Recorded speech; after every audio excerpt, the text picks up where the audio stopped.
بسم اللہ الرحمن الرحیم۔ الدرس الثانی عشر، سبق نمبر 12، من جسم الانسان، انسانی جسم۔ سبق کا اردو ترجمہ۔ کچھ شکلیں دی ہیں اور ان کے ساتھ نام لکھے ہیں عربی میں۔ پہلے ہے انفن، ناک، اذن کان، فمن منہ، لسان زبان، ید ہاتھ، رجل پاؤں۔ خلق اللہ تعالی الانسان،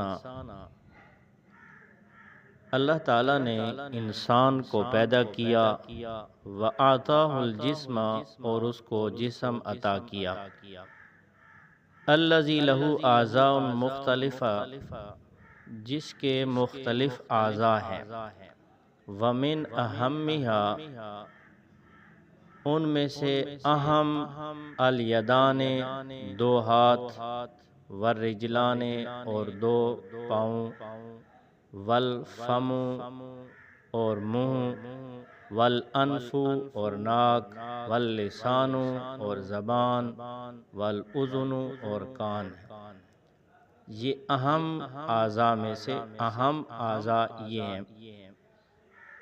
نحن نأخذ الاشیاء بالیدین، ہم ہاتھوں سے چیزوں کو پکڑتے ہیں،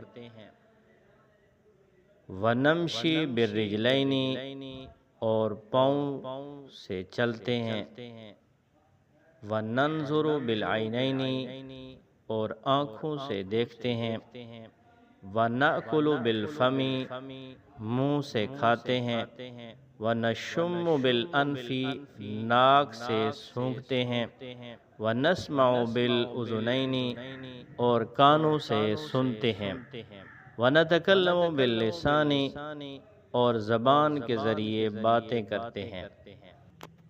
هذه الاعضاء فی جسم الانسان ذات اہمیت بالغۃ، یہ اعضاء انسانی جسم میں بڑی اہمیت کی حامل ہیں۔ نحن نشکر اللہ تعالی علی اعطاء هذه الاعضاء فی الجسم، ہم جسم میں ان اعضاء کے عطا کرنے پر اللہ تعالی کا شکر ادا کرتے ہیں۔